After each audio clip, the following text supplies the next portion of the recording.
चलिए देखिए dear student, आज हम लोग क्लास 12 दोस्तों फिजिक्स का मोस्ट इम्पोर्टेंट चैप्टर यानी कि कहने को तो ये सबसे छोटा चैप्टर विद्युत चुंबकीय तरंग फिजिक्स का 8वां नंबर चैप्टर है। लेकिन इससे जो दोस्तों क्वेश्चन पूछा जाता है 2 नंबर का, 2 या तो 3 नंबर, 2-3 गो प्रश्न जो होता है 2 नंबर का प्रश्न पूछा जाता है। समझिए 6 नंबर का आपका 2 नंबर का प्रश्न पूछा जाता है।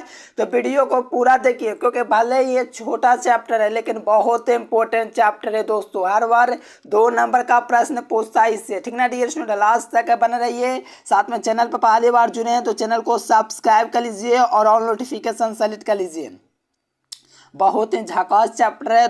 12 को सब्जेक्टिव पढ़ो और दोस्तों 6 नंबर क्लियर करो, ठीक ना डियर स्टूडेंट। पीडीएफ नोट्स के लिए इस नंबर पर कांटेक्ट कीजिएगा। देखो ये सबसे ज्यादा पूछा हुआ चैप्टर है दोस्तों, इलेक्ट्रोमैग्नेटिक जो वेव है विद्युत चुंबकीय तरंगे, ये सबसे ज्यादा दोस्तों पूछा हुआ क्वेश्चन है। तो कहा जा रहा है कि विद्युत चुंबकीय तरंगे क्या है। तो देखिए विद्युत चुंबकीय तरंगे वैसा तरंग है जिसमें विद्युत क्षेत्र और चुंबकीय क्षेत्र परस्पर लंबवत गति करते हैं। यानी कि दोस्तों ये विद्युत चुंबकीय तरंग होते हैं, वैसा तरंग होते हैं जिसमें विद्युत व चुंबकीय क्षेत्र परस्पर इस प्रकार लंबवत दोस्तों गति करते हैं कि गति करने के कारण उत्पन्न जो अक्रिय जो होता है, दोलन जो होता है दोस्तों, उसे विद्युत चुंबकीय तरंग के बराबर हो जाता है। यानी कि जो विद्युत चुंबकीय तरंग है वो वैसा तरंग है जिसमें विद्युत और चुंबकीय क्षेत्र परस्पर लंबवत गति करते हैं। यानी कि हमेशा परपेंडिकुलर दोस्तों ये गति करते हैं, मतलब कि लंबवत दोस्तों इस प्रकार से गति करते हैं।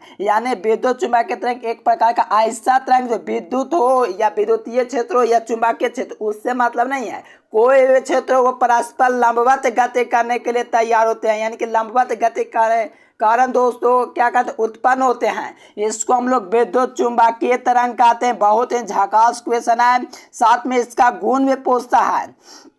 जितना इसका परिभाषा दोस्तों पूछा जाता है उससे ज्यादा तो गुण पूछा जाता है जी।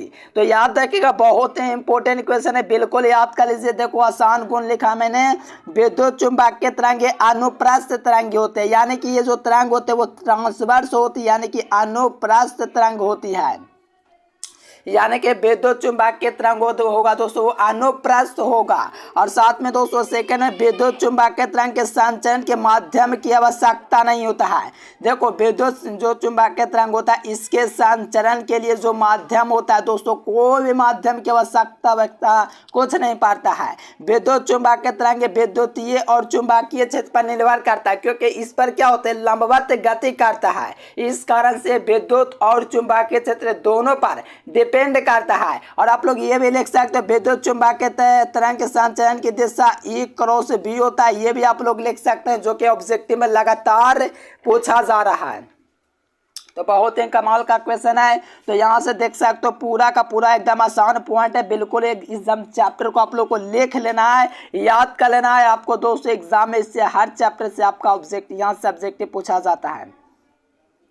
देखो विद्युत चुंबकीय स्पेक्ट्रम, ये भी क्वेश्चन एग्जाम में पूछा जाता है। उससे पहले मात्र 15 सेकंड में जानिए काम से में बेहतरीन तैयारी कैसे कर सकते हैं। देखिए जो विद्यार्थी काम से में 400 नंबर लाना चाहते हैं यहाँ से गूगल ओपन कीजिए और एजुकेशन लेक्चर सर्च कीजिए। सर्च करने के बाद ये वेबसाइट आएगा, इस वेबसाइट पर क्लिक कीजिए। क्लिक करने के बाद 12th IAS आएगा, इस पर क्लिक कीजिए। यहाँ से हिंदी, अंग्रेजी, गणित, भौतिक, रसायन, जीव विज्ञान पूरी तैयारी कर सकते। चलिए सभी विद्यार्थी गूगल पर जाना, एजुकेशन लेक्चर सर्च करना, वहाँ से भी आप लोग तैयारी कर सकते हो। देखो विद्युत चुंबकीय स्पेक्ट्रम, देखो विद्युतीय चुंबकीय तरंग का तरंगदैर्घ्य या आवृत्तियों को अवरोही या आरोही क्रम में सजाया जाता है, उसे हम लोग विद्युत चुंबकीय स्पेक्ट्रम कहते हैं। कहोगे सर जी नहीं समझ में क्या बोलें। देखो विद्युत चुंबकीय तरंग जो होता है दोस्तों, तरंगदैर्घ्य जो होता है एक आवृत्ति होता है, एक वेवलेंथ होता है, एक फ्रीक्वेंसी होता है। आरोही मतलब बढ़ता हुआ, अवरोही माने घटता हुआ। यानी कि आरोही मतलब क्या हुआ, बढ़ता हुआ। यानी कि कहने का मतलब विद्युत जो चुंबकीय तरंग होगा जो उसका वेवलेंथ और जो फ्रीक्वेंसी होगा उसको या तो बढ़ते या तो घटते क्रम में हम लोग उसको सजाएंगे। यानी कि बढ़ते, बड़ा छोटा, देखो आप लोग बड़ा छोटा को नहीं सरियाते, बड़ा है तो बड़ा जाने, छोटा है तो छोटा जाने, उस प्रकार से हम लोग क्या कहते हैं, सजाते हैं। और इस पूरी जो क्रिया होगी सजाने की, उसी को हम लोग जो काम करेंगे उसमें, उसी को हम लोग विद्युत चुंबकीय स्पेक्ट्रम कहेंगे।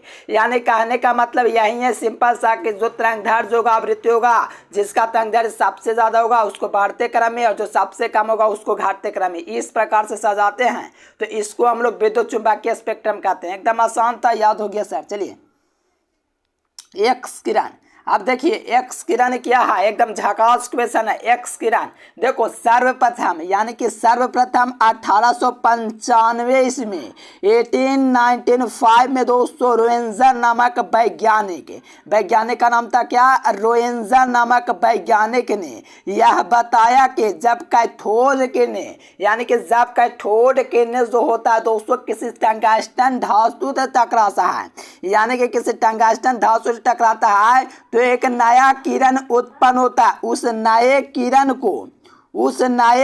को हम लोग क्या कहेंगे, उसी नए किरण को हम लोग एक्स किरण कहते हैं। क्या कहते हैं, एक्स किरण। यानी कि सर्वप्रथम 1895 ईस्वी में रोएंजर नामक वैज्ञानिक ने बताया कि जब कैथोड किरणों पर किसी टंगस्टन धातु टकराती है तो उससे नया किरण उत्पन्न होता है, उससे हम लोग एक्स किरण कहते हैं। याद हो गया। चलो एक्स किरण के गुण देखिए और इसके बाद उपयोग भी बताएंगे। ये सब आपको क्या करना है, याद कर लेना, एक बार में याद होने वाला चीज़ है, बिल्कुल याद कर लो, एग्जाम में पूछा जाता है इसका गुण। अब गुण उपयोग वगैरह तो मेरे प्यारे बहुत आसान है, याद कर लीजिए। देखो एक्स किरण के गुण निम्नलिखित है।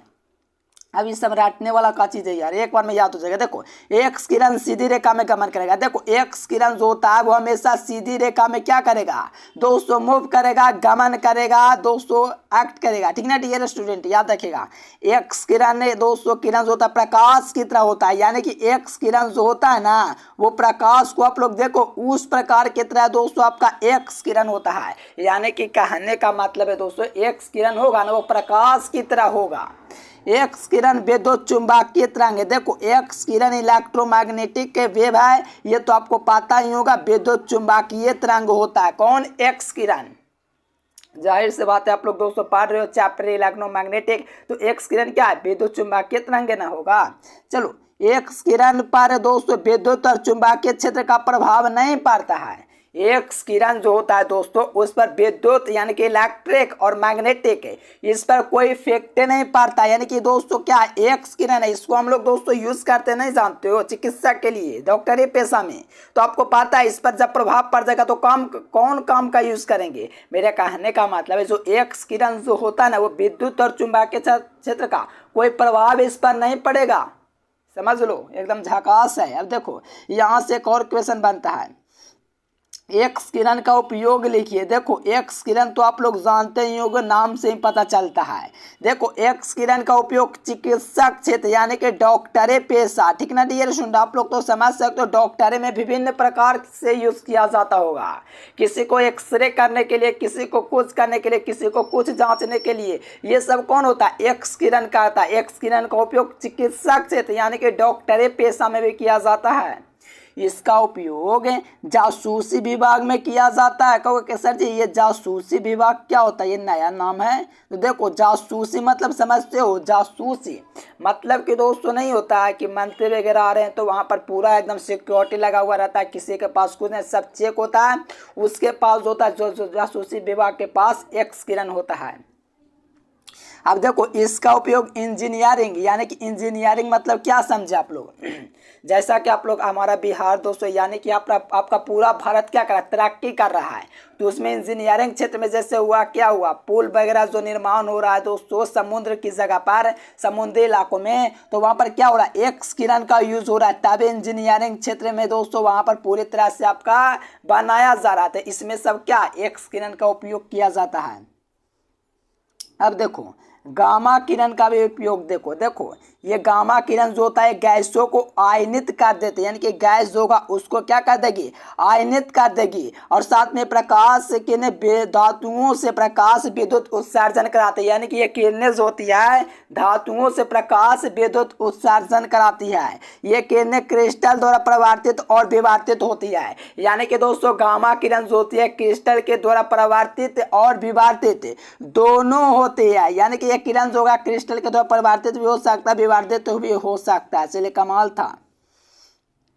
देखो सूक्ष्म तरंगे क्या है, ये क्वेश्चन कहोगे सर जी कब पूछा है जी, अरे हाल में 2023 में पूछ लिया है। लो कब सर जी, तो इंटरनेट मॉडल पेपर में और आपका दोस्तों फाइनल में पूछा है।